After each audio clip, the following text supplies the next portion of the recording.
साल 1991 एक वैज्ञानिक देश की सेना के लिए एक ऐसी रिसर्च में लगा है जो देश की सुरक्षा को और मजबूत करेगी। इंसान को गायब करके उसका इस्तेमाल करना, लेकिन धीरे धीरे नतीजा कुछ और ही निकलता है। फिल्म की शुरुआत मुख्य साइंटिस्ट सेबेस्टियन से होती है। उसने अपनी जिंदगी के कई साल एक ऐसी दवा बनाने में लगाए, एक ऐसी दवा जो किसी भी जीव, इंसान हो या जानवर, को अदृश्य बना सकता है। लेकिन इतनी मेहनत के बावजूद वह अदृश्यता को उलटने का तरीका नहीं खोज पाया।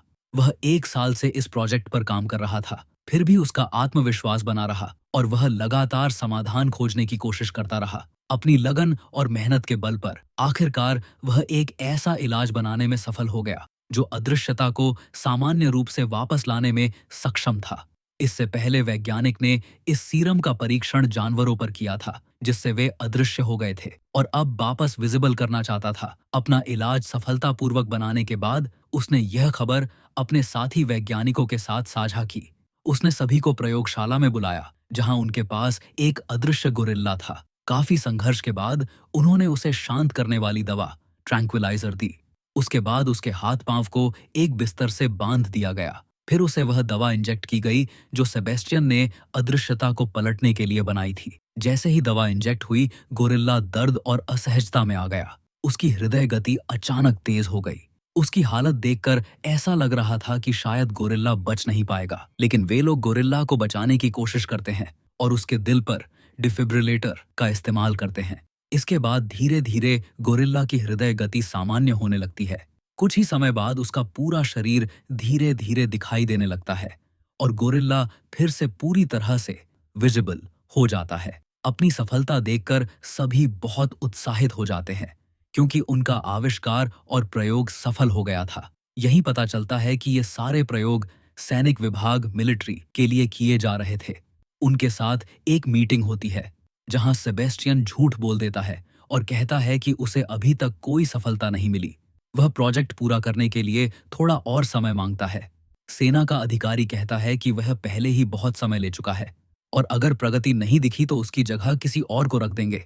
बाहर आते ही सेबेस्टियन के दोस्त लिंडा और मैथ्यू उससे पूछते हैं, मीटिंग में तुमने झूठ क्यों बोला कि हमें सफलता नहीं मिली? हम तो पहले ही सफल हो चुके हैं।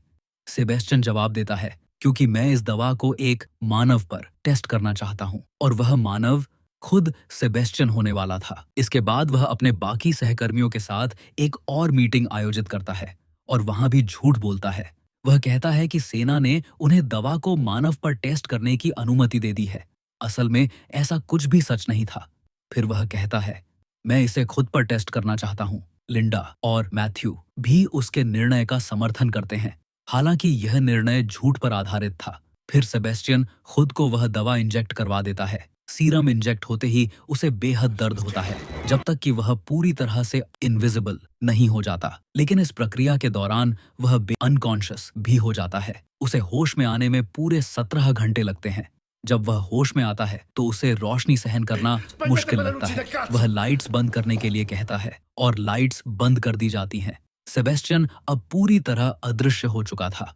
वैज्ञानिक उसके शरीर के टेस्ट करते हैं और सब सामान्य लगता है, कोई असामान्यता नहीं मिलती। लेकिन उसकी महिला सहकर्मी काफी असहज और बेचैन महसूस कर रही होती हैं, क्योंकि उन्हें लगता है कि सेबेस्टियन उनके आसपास कहीं मौजूद है। 3 दिन बीत चुके होते हैं और अब समय आता है सेबेस्टियन को फिर से दिखाई देने योग्य बनाने का। वे लोग उसे वह दवा इंजेक्ट करते हैं जो उसे विजिबल बना देनी चाहिए थी। सेबेस्टियन फिर से दबाव और दर्द में चला जाता है और सबसे बड़ी समस्या यह होती है कि इलाज काम ही नहीं करता। सेबेस्टियन की हालत अब संकटपूर्ण हो चुकी थी और वह मौत के करीब था। कोई और विकल्प न होने की वजह से वैज्ञानिक उसके चेहरे पर एक मास्क पहनाते हैं ताकि वह दिखाई दे सके। लेकिन सेबेस्टियन इस बात से बहुत गुस्से में आ जाता है और उसका मैथ्यू के साथ जोरदार झगड़ा हो जाता है। वह कहता है, पिछले 10 दिन से तुम लोग मुझे टॉर्चर लाइट से जला रहे हो और ये सारा दर्द सिर्फ मुझे ही सहना पड़ रहा है। सेबेस्टियन अदृश्य ही रहता है और धीरे धीरे उसकी मानसिक स्थिति, मेंटल कंडीशन भी बिगड़ने लगती है। अदृश्य रहना उसे बेचैन कर रहा था और अब वह प्रयोगशाला से बाहर निकलना चाहता था। एक दिन गुस्से और निराशा में सेबेस्टियन प्रयोगशाला से निकल जाता है और सीधे अपने घर चला जाता है। वहां वह अपनी पड़ोसन को देखता है, एक औरत जिस पर वह कई साल पहले से नजर रख रहा था। सेबास्टियन अपना मास्क उतारकर खुद को अदृश्य कर लेता है और उस औरत के घर की डोरबेल बजाता है। जब वह औरत दरवाजा खोलती है तो वहां कोई नहीं होता। असल में सेबास्टियन उस समय अंदर घुस चुका होता है। इसके बाद वह अपनी पड़ोसन के साथ जबरदस्ती शारीरिक संबंध बनाता है, लेकिन वह उसे देख नहीं पाती। उसी समय लिंडा सेबास्टियन के घर आती है और उसका फेंका हुआ मास्क देख लेती है। मास्क देखकर वह डर जाती है और तुरंत लेबोरेटरी वापस चली जाती है। वहां जाकर वह अपने बाकी सहकर्मियों के साथ एक मीटिंग बुलाती है। लिंडा सबको बताती है कि सेबेस्टियन उनके लिए जोखिम बन गया है क्योंकि वह बिना मास्क के इधर उधर घूम रहा है। उसी समय सेबेस्टियन वहां आ जाता है।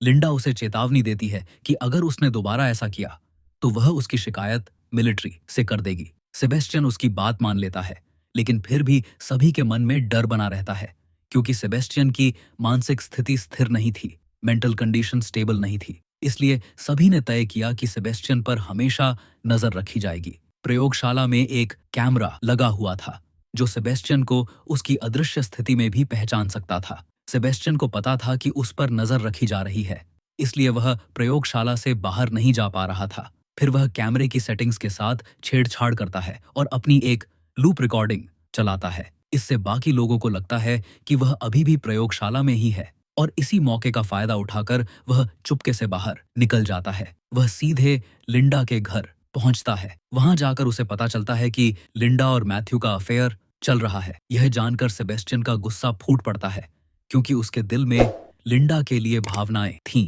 गुस्से में आकर वह लिंडा के घर की एक खिड़की तोड़ देता है। लिंडा बाहर देखने आती है, लेकिन वहां कोई नहीं होता। तब उसे शक होता है कि शायद यह सेबेस्टियन हो सकता है। अपना शक पक्का करने के लिए वह प्रयोगशाला में फोन करती है। लेबोरेटरी में मौजूद एक कोवर्कर लिंडा को बताता है, सेबास्टियन यहीं है। ऐसा इसलिए लगता है क्योंकि सेबास्टियन कैमरा के साथ छेड़खानी किया। पुराना रिकॉर्डिंग चल रहा है। सारे प्लान सेबास्टियन की होती है जो किसी को पता नहीं। इस वजह से कोवर्कर को लगता है कि सेबास्टियन लैब में ही है, लेकिन असल में वह वहां नहीं होता। लेबोरेटरी वापस आने के बाद सेबास्टियन बहुत गुस्से में होता है और एक डॉग को मार देता है।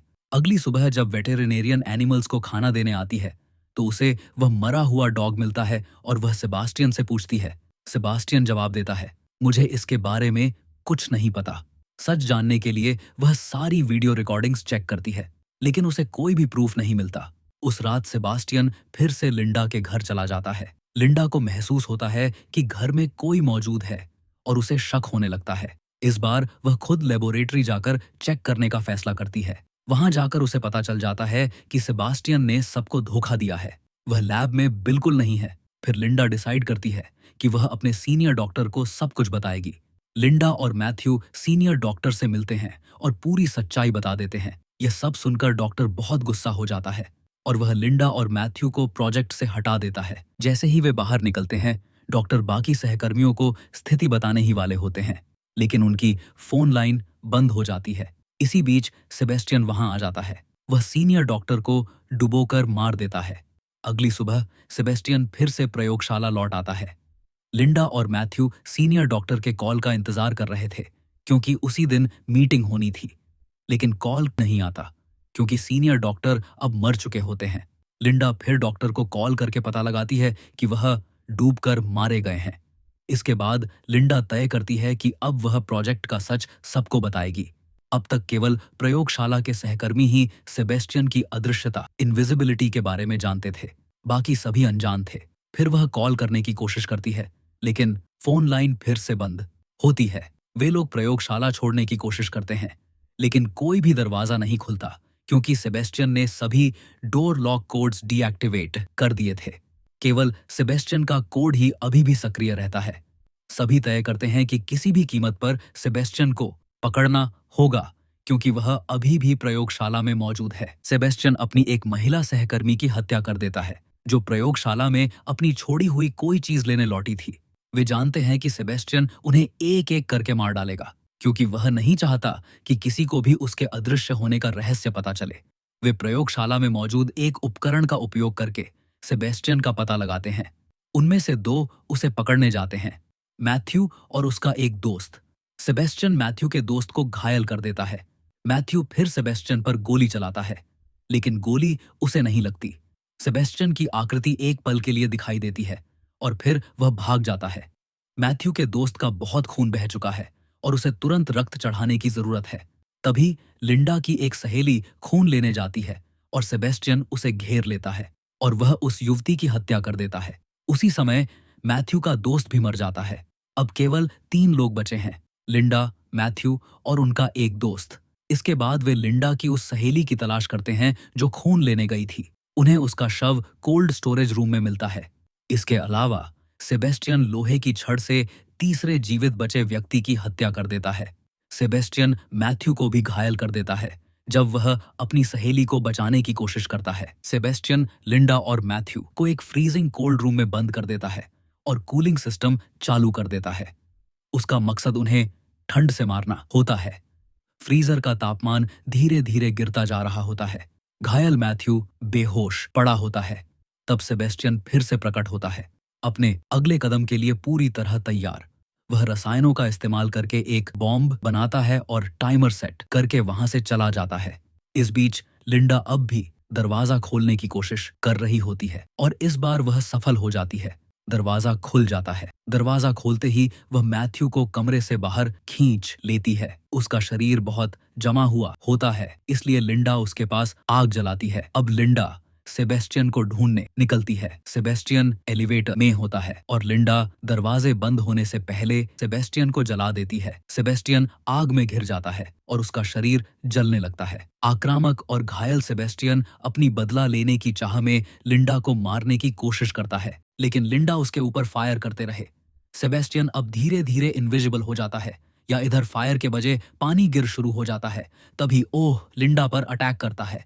वो अपना पैर उसकी गर्दन पर रख के उसका मरने की कोशिश करता है। यही वक्त मैथ्यू रॉड लेकर उसके पोर अटैक करता है, जिससे सेबेस्टियन ग्राउंड पर गिर जाता है। मैथ्यू लिंडा को उठाता है और दोनों वहां से निकलते हैं। तभी सेबेस्टियन फिर मैथ्यू पर रॉड से हिट करने वाला होता है। तब मैथ्यू को उसका पता चल जाता है। जब मैथ्यू सेबेस्टियन को धक्का देने की कोशिश करता है, रॉड इलेक्ट्रिक से टच कर जाता है और जिसके चलते सेबेस्टियन को जोर इलेक्ट्रिक झटका लगता है। फिर मैथ्यू और लिंडा दोनों जगह पर जाता है जहां लिंडा ने ब्लस्ट करने के लिए टाइमर सेट किया था, लेकिन बम को रिफ्यूज नहीं कर सकता था क्योंकि टाइम कम था। लोग एलिवेटर से जल्दी ही नीचे नहीं आ सकते क्योंकि सेबेस्टियन ने एलिवेटर के नियंत्रण निष्क्रिय कर दिए हैं। इसलिए दोनों लिफ्ट के अंदर से ऊपर चढ़ने की कोशिश करते हैं ताकि बम ब्लास्ट से बच सकें। तभी सेबास्टियन आ जाता है और लिंडा को पकड़ लेता है, लेकिन लिंडा ने बड़ी चतुराई से सेबास्टियन को नीचे गिरा देती है और वह लिफ्ट की केबल पकड़कर मैथ्यू के पास जाते हैं और दोनों की प्यार भरी मिलन के साथ मूवी भी खत्म हो जाती है। ये मूवी आपको अच्छा लगा तो लाइक जरूर करना।